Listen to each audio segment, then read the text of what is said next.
All right, we are live. Good afternoon, wherever you are. Good morning if you're in the morning.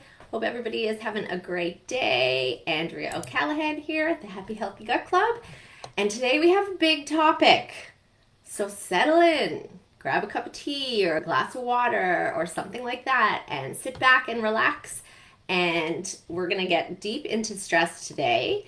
It's going to be a bit of a longer video. I'm going to do my best to keep it short and to the point, but I get really excited when there's lots of cool information, lots of good science to share. So I'm going to try to stick to my script and stick to my main points that I've got in mind for you today, but I will do my best not to go off topic, but it has been known to happen, so buckle up. So there's a weird question when it comes to stress. Did you know that stress can actually be good for you, right? This is something we're going to get into.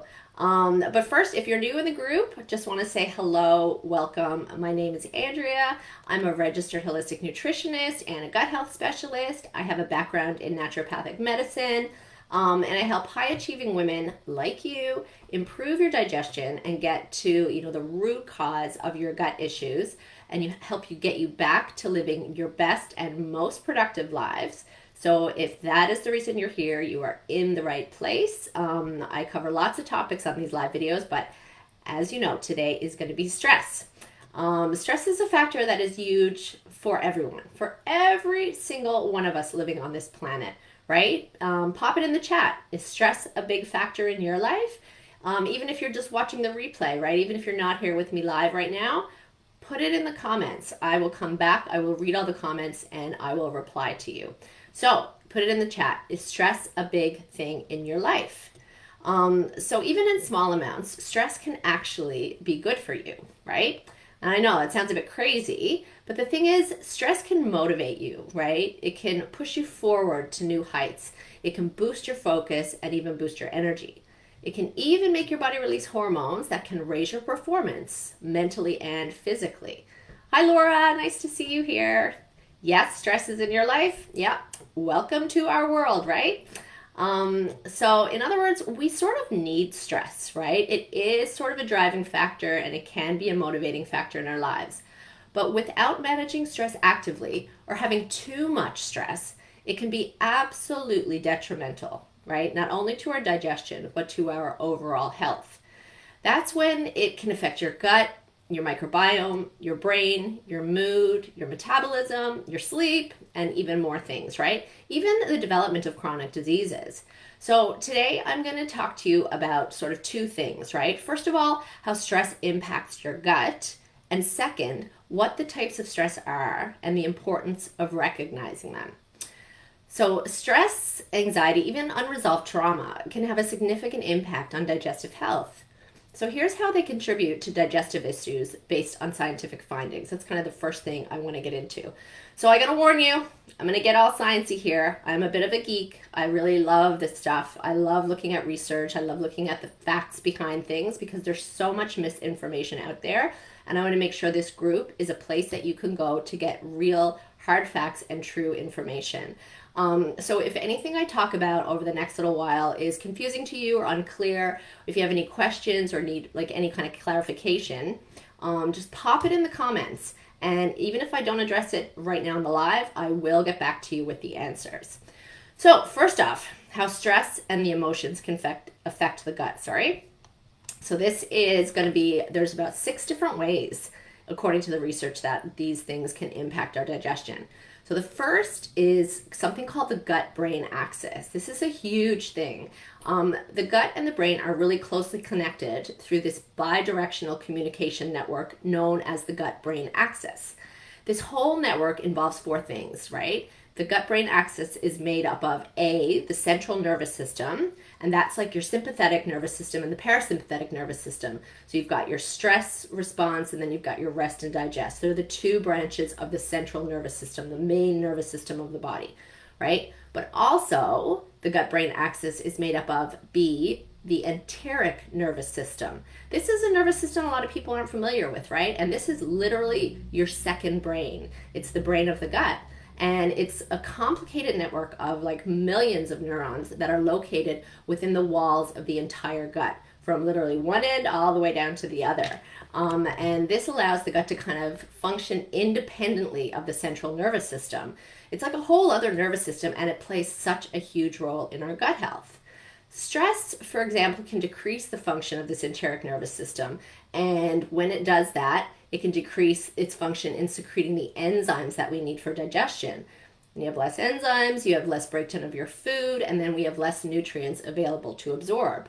So these are the two main nervous system parts of the gut-brain axis. Then there's two other parts of it, and that would be C, the endocrine system, which is basically all of your glands and organs that produce the hormones throughout the body, and D, your immune system.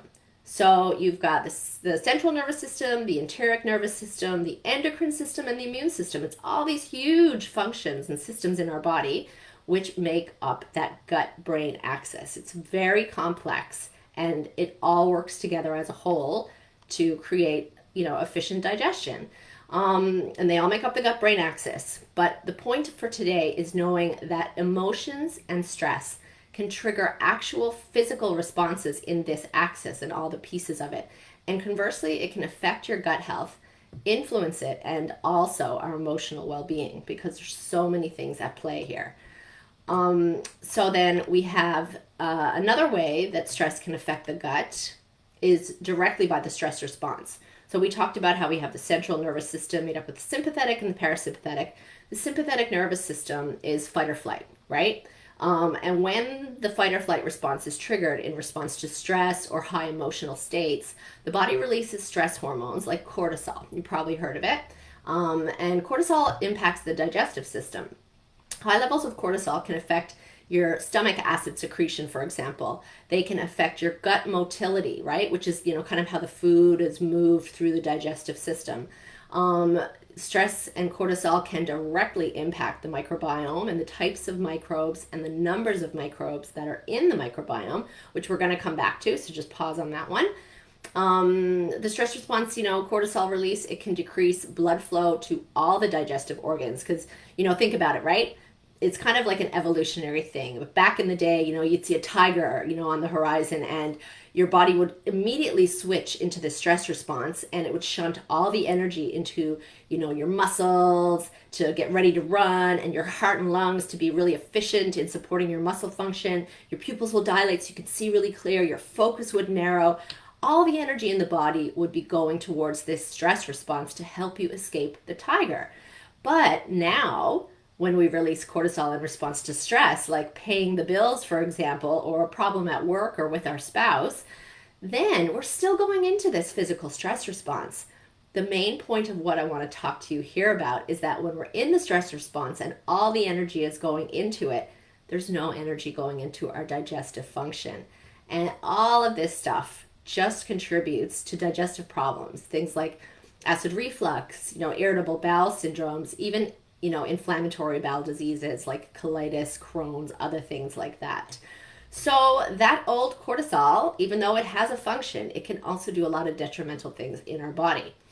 The third way that stress can affect the body is in inflammation and in its effects in the immune system. So stress and unresolved emotional issues can lead to chronic inflammation in the body, right? Inflammation, we've all heard about it. The world today is just a constant source of things that create inflammation in the body. It's a natural immune response, and it's something that does help our body cope with the stresses of life. But it can become problematic when it persists over time, right? When you hear about things becoming chronic. Inflammatory markers released during this chronic inflammation can affect the gut lining. It's the biggest way that it affects the gut. It can also disrupt the balance of gut bacteria when we have inflammation. It can compromise the gut's ability to absorb nutrients properly. So when the microbiome is impacted, even then, right, we have inflammation in the body, it affects the microbiome. But when the microbiome is in fact impacted by external inflammation, then the microbiome itself begins to release inflammatory chemicals, right? So you've got chemicals from the outside coming in to affect the microbiome balance changes, and then it also begins to release more inflammatory compounds. So it just serves to add to more inflammation than what's already going on.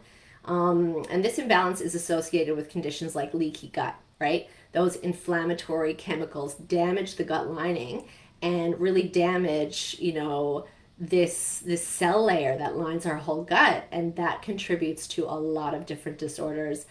Things with our digestion directly. It can lead to immune system problems like, food reactions and autoimmune conditions, all sorts of things like that. So that's one other way. Another way that stress and emotions can impact digestion is it changes your gut motility, right? So your gut motility is like that coordinated movement of muscles in the gut that propels the food in a rhythmic kind of a wave-like pattern through the whole digestive tract. It starts with the chewing, sets it off, it goes down through the esophagus into the stomach and then down through the intestines. It's all governed by these circular and long muscles that squeeze and mix the food and propel it along the gut. So the enteric nervous system that I mentioned earlier, that whole other nervous system that's just located in the gut, it plays a part in this, right? Stress and anxiety can disrupt the gut motility, and it can either make it, increased or decreased, both at different times, right? It just causes such a disruption and leads to symptoms like diarrhea, constipation, cramping, and pain. So in people with conditions, for example, like IBS, emotional stress is huge here, and it can really trigger and exacerbate the symptoms of IBS, and it has a lot to do with that gut motility factor, right? Another way stress and emotions can impact the digestion, I'm having a hard time with my words today, is the microbiome itself, right? And I'm a big proponent of focusing on the microbiome for gut health. The gut microbiome is that, vast collection of microorganisms that live in our digestive system, critical for proper functioning of the gut and for our digestive health. All of the research indicates that emotional states like stress can directly and almost immediately impact the diversity and composition of the gut microbiome, right? So stress and negative emotions alter the balance of those good and bad guys that I talk about so much, allowing, the bad guys to flourish. Dysbiosis then is the result. This contributes to tons of different digestive disorders and inflammation as well. And then the last main way that stress can affect the gut is on neurotransmitters and hormones. So stress and emotions influence the production and the release of neurotransmitters and hormones in the brain and in the gut. For example, the most common one that we talk about is serotonin, right? I'm sure you've all heard of serotonin. It's a neurotransmitter associated with tons of different things in the body, and it's primarily like 95% produced in the gut by the microbiome, right? A lot of people think, oh, it's a brain neurotransmitter, it's made in the brain, No. Our gut microbiome produces almost all of our body's serotonin, right? So emotional disturbances that impact the microbiome directly impact how much serotonin is being produced, and also impacts the digestive function as well, right? So when you have a dysbiosis going on in the microbiome and you're not producing as much serotonin, you can get emotional disturbances, you can get symptoms like nausea, you can get changes in appetite, something else that serotonin governs, how hungry we feel, or when we get hungry, those kind of cycles, how satiated we feel after we eat, that feeling of like, oh, that was a good meal, I feel like I've had enough. That can be impacted when we don't have enough serotonin. And then there's the mood, right? Serotonin, automatically you associate with mood, that feeling of contentment and well-being, that can be impacted. Serotonin also governs our sleep and wake cycles, our blood pressure, what else? Blood clot formation, bone metabolism, osteoporosis, like so many things that this one hormone affects. So that's just one example of how disruptions in the gut caused by stress can impact so many other things in the body.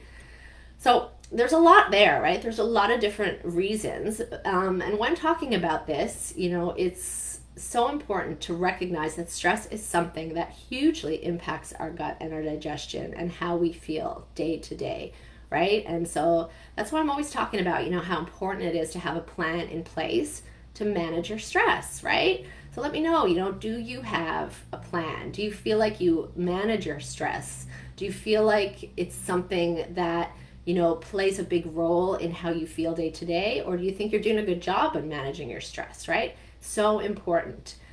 Things like, your eating schedule, having a healthy diet, making your workouts, having good sleep, and a plan to manage your stress. All those things can really help you, right? So did you know that there are actually 6 major types of stress? This is true. I'm going to quickly go over them because for me, recognizing stress is literally the first step to being able to manage it. I do a module in my program, the Ultimate Digestive Freedom Formula, devoted totally to stress, right? And learning to recognize stress and how it shows up in our life is the first thing that we go over. I'm just going to touch on it here, but there's a lot more detail that we go into in the program. And you'll notice there's lots of overlap, right? Some kinds of stress can actually cause other types of stress to occur or, make them worse. So they're very connected. So here are the 6 types of stress to look out for in your life. So number 1 is acute stress. This is really the most common form of stress, and it's usually a response to something immediate in our environment. It could be something like public speaking, dealing with like a one-off difficult situation, taking a test, for example. Feeling this kind of stress, like I talked about in the beginning, can actually be helpful for you because it kind of keeps you alert, keeps you focused. It can motivate you to find a solution or to push yourself forward through something. This type of stress, as it is acute, inherently has, an end point or a resolution. So the stress itself does come to an end. It's acute, right? Then there's a second type of stress called episodic acute stress. So this is when you have a lot of acute stresses in your life, right? Like a high stress job, or when you're juggling a lot of responsibilities and challenges at the same time. I'd put having kids in this category as well. You moms all know what I'm talking about out here. If you're a mom and can recognize that kids can be a source of acute but episodic stress, pop it in the chat. Let me know if you agree. A good example of this type of stress, would be having a stressful day at work, where like one thing is happening after another, and then by the time you get home, you just feel wiped, right? You feel totally burnt out from it. If this type of stress carries over and begins to last too long or constantly is repeating itself, that's when it can begin to have an impact on your health. So the third kind of stress is chronic stress. This takes the acute stress that we just talked about and then stretches it out over a long period of time with very little breaks, right? Common examples of this would be like a difficult job or career, having ongoing money problems, right? Who doesn't have those? Relationship problems, problems with a child, for example, that are, always weighing on your mind. Chronic stress is a big one, and it can do a real number on your physical and mental health. Then the fourth kind of stress is traumatic stress. So this occurs when something bad happens, right? Like an accident, natural disaster, or even violence. It can cause long-lasting emotional and psychological effects in the body. It's really related to unprocessed emotions, right? Unprocessed emotions literally get trapped in the body and continue to be a source of stress. All emotions carry energy. They all carry their own energetic frequency, and when we have unresolved stress and unexpressed emotions stuck in the body, they are a source of their own energy, their own frequency, which physically impacts the body, right? So it's really important to kind of recognize that mind-body connection. This is related to the next kind of stress, the fifth type, psychological stress. So this is the kind of thing when you experience negative thinking patterns, right? Like depression, hopelessness, even low self-esteem. It can be caused by trauma. It can be caused by chronic stress in your life. But these types of thought patterns are also a type of energy, right? Emotions carry energy. Thoughts carry energy. I mean, measurable frequencies that can be actually shown scientifically, right? So this type of energy also gets trapped in the body and impacts the body as well. And then the last type of stress is physiological stress, right? Physiological in the body directly. This is caused by physical problems like medical conditions, illnesses, injuries, traumatic things that can happen, right? It doesn't only affect your body, but it also impacts your mental and emotional well-being. And over time, it can also be a source of chronic stress. So that's quite a list, right? There's lots of different things. A lot of them are interrelated. Let me know if any of those types resonated with you. Pop it in the chat.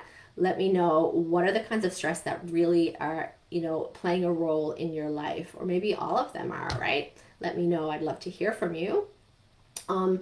When I see patients in my practice or I work with women inside the Ultimate Digestive Freedom Formula, I ask them not if, they have stress in their lives, because some women, especially the kind of women I work with, right? High achieving, very motivated, very successful, they got it all under control kind of women, right? I ask them if they have stress in their lives. They're like, no, this is just my life. This is how I go, I'm running around, I'm doing all the things. I've got kids and a family and a career, and I'm, ticking all the boxes and getting shit done. You know what I mean? So when I ask them, do you have stress? Most times they say, nah. You know what I mean? But it's really important for me to sit down and talk with them about, okay, let's talk about what does your day look like, right? How much sleep do you get? When do you get up? When do you eat breakfast? Do you eat lunch? Are you on a schedule? Or are you kind of all over the place? Do you work long hours? How about job satisfaction? Do you have a strong social support network? Do you have fun? Do you have love? Do you have spiritual practice? It's really key that we look at all the pieces of our lives, at our day-to-day flow. And if we really start to examine the life that we're living, we can see that most of us are pretty chronically stressed out. The world that we live in, that's the kind of world we are in, right? It's a go, go, go, always, push to produce, right? Always push to be on top of everything all the time, rushing around, right? Organizing families, carrying a big load in your career. Even trying to live a healthy lifestyle can be a source of stress, right? Got to make sure you're squeezing in the workouts, make sure you're cooking healthy meals from scratch all the time, right? I mean, us high achieving women are often juggling so many balls and owning it, right? Like doing the stuff, doing a great job at it. But they don't realize that their bodies are under a great deal of physiological and mental stress. And it's showing up in their bodies. It's showing up in their digestive systems. They've got gas and bloating, indigestion, IBS, irritable bowel, all sorts of different inflammatory conditions. Or maybe they don't even have any gut stuff going on, right? They don't realize that the things they do have going on are sourced from the gut. That inflammation in the gut can show up in other ways, right? It can show up in arthritis, autoimmune conditions. What else? All sorts of mental conditions, right? We talked about serotonin and its effect on, our mood, depression and anxiety. Maybe you have no gut symptoms, but you've got the mental symptoms, brain fog, lack of motivation, fatigue, depression and anxiety, cardiovascular symptoms, right? Blood pressure. It's all can be traced back to gut function, to the microbiome, and the dysbiosis that's going on in response to stress. It's all connected, right? The one thing I talk about a lot, right, is the nervous systems of the type of women I've been talking about, the type of women that we are, high achieving, successful women. Our nervous systems are jacked, right? They're constantly in sympathetic nervous system dominant mode, fight or flight. You don't even realize it because this becomes our baseline normal. This translates into a very minimal amount of time in the other branch of the nervous system, that parasympathetic nervous system. This is the stage that governs our rest, repair, and digest functions. So, if you're constantly in the sympathetic state, you cannot at the same time be in the parasympathetic state. It's the opposite complementary side. And so if you're not having enough energy going towards that digestive system and optimally digesting your nutrients and your food, right? And it shows up in so many different ways, just based on all of our own individual differences. So pop it in the chat. Let me know, is it gut things that you're struggling with, or are there other symptoms in the body that you have going on? I'd love to know so we can see what's happening for you, if we can tie it back to gut function. There's a rare thing that goes on in the body that cannot be tied back to gut function, because the gut is that first point of contact with the outside world, right? With all of our food that comes into the body, comes through the gut. All of our nutrients pass through the digestive system to be utilized in the body.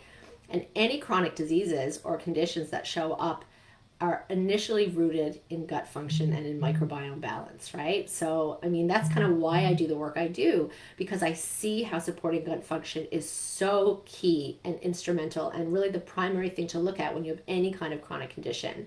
So the bottom line, you can't address what you're not aware of.